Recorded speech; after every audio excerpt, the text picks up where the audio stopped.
আজকে সব কিছু ভাইরাল জিনিস খাবো, ভাইরাল শাক, ভাইরাল মাংস, ভাইরাল ভর্তা। তো চলুন ভিডিওটা শুরু করা যাক। হ্যালো এভরিওয়ান, আসসালামু আলাইকুম। কেমন আছেন? আশা করি অনেক অনেক ভালো আছেন। তো যাই হোক, এই দেখেন ভাইরাল শাক আমাদের গ্রামে কলম, এটা একবার অত্যন্ত একটা ভাইরাল শাক। মানে এই শীতের সিজনে সবার ঘরে ঘরে রান্না হয়, কম আর বেশি, একদিন দুই দিন পর পরেই। এটা হচ্ছে আমাদের দেশে বলে কলই শাক। কার দেশে কী নামে চেনেন অবশ্যই একটু কমেন্টে জানাবেন। তো যাই হোক, এখনও কলম উঠে নাই কলই শাকগুলো। এই শাকগুলো 200 টাকা কেজি দিয়ে আনছে আমার দেবর গ্রামে থেকে আসার সময়। তা কলই শাক আনছে, আর কলা আনছে, আর তালের শ্বাস মানে তালের ফোফরা নিয়ে আসছে। এটা কে কে খাইতে পছন্দ করেন অবশ্যই কমেন্টে জানাবেন। তো যাই হোক, এদিকে এগুলো দেখার পর আবার তোকে চলে গেলাম ছাদে। এটা তো বিকেলবেলা আনছিলাম, আমি আবার পরের দিন রান্না করছিলাম। আর দেখেন আমার ছোটো মেয়েটা আমার গাছের শাক ছিঁড়ালাইতেছে, মানে সব ছিঁড়া নিচে ফালাইতে আছে একটু একটু করে।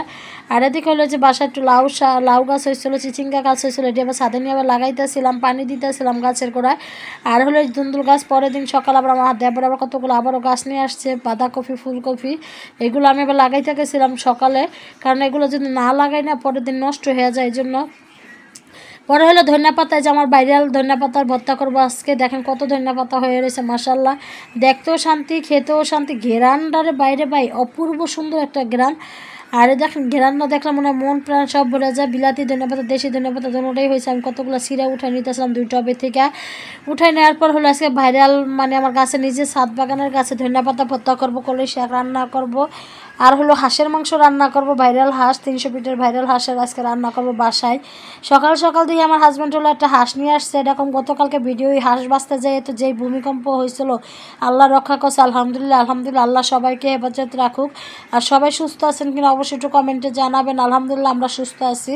তো এই তো হাঁস বাঁচতে যাই, এই যে হাঁসের পানি দিছিলাম চুলার ভেতর, আর এই ভূমিকম্পটা হয়েছে এই সময়। তা হাঁসটা আমি একবার বেছে কেচে হচ্ছে একবারে সুন্দর করে কাটাকাটি করে নিলাম। আর এই শাকগুলো হলো চিকন চিকন করে কাটতে হবে, এই জন্য হলো আমি শাকগুলো ফ্রিজে রেখে দিয়েছিলাম, যেহেতু গতকালকে বিকালে নিয়ে আসছিলো। আর এই দেখেন এরকম চিকন করে কাটতে হয় এই শাকগুলো। আমি জানি না কে কীভাবে রান্না করেন, আমি আমাদের গ্রামে যেভাবে রান্না করে ওইভাবে রান্না করতেছিলাম। তাই তো শাকে একটু রসুন, পেঁয়াজ, মরিচ দিয়ে নিলাম, লবণ দিয়ে নিলাম। এই শাকটাকে আমি একবার কাটতে বাঁচতে অনেক কষ্ট, কিন্তু রান্না করতে একবারে সহজ। আর এই যে আমার কাছে ধনিয়া পাতাগুলো টাইলে নিলাম, আছে ধনিয়া পাতা, পুঁটি মাছও ভাজছি। আর হলো হাঁসের মাংস, কে কে পছন্দ করেন হাঁসের মাংস কমেন্টে একটু জানাবেন। আমাদের কাছে তো বেশ ভালো লাগে হাঁসের মাংসটা। আর দেখেন আমি হাঁসের মাংসটা ভালো করে ধুয়ে পরিষ্কার করে কষা। আর হাঁস খাইতে গেলে কম অনেক পরিশ্রম করতে হয়, সবাই জানেন, কিন্তু খাইতে কোনো বেশি সময় লাগে না রান্নার পরে, কিন্তু খাওয়ার পর আগে কম অনেক পরিশ্রম করতে। হাঁস বাছা কাঁচা পশম কলম থাকে, যে অনেক লোম থাকে, পরে এটা পুইরে আবার ঠিক করতে হয়। আর এরকম হাঁসের মাংস কম চামড়া সহ রান্না করতে হয়। আর আলহামদুলিল্লাহ আমার হাঁসের মাংসটা সবাই খাইয়া কম অনেক প্রশংসা করছে, যে অনেক মজা হয়েছে, একবারে অনেক একটা ফ্লেভার আসছে, অনেক সুন্দর।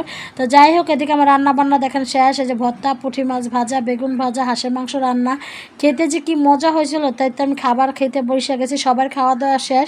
আর যেহেতু হাঁস বাঁচতে বাঁচতে অনেক টাইম হয়ে গেছিলো, কারণ হাঁস বাঁচাটা কোনো অনেক টাফ ব্যাপার, কারণ অনেক সময় লেগে গেছিলো। তারপর সবার খাওয়া দাওয়ার পর আমি একটু বাটিতে বেড়ে নিয়ে আসছি খাবার। তো এদিকে ভর্তাটা আগে খাইতেছিলাম, খাইতে যাই হলো এই যে হলো ভর্তাটা ভাত খাইতেছি, আর হাঁসের একটু ঝোল নিতেছি, অনেক সেই স্বাদ লাগতেছিলো।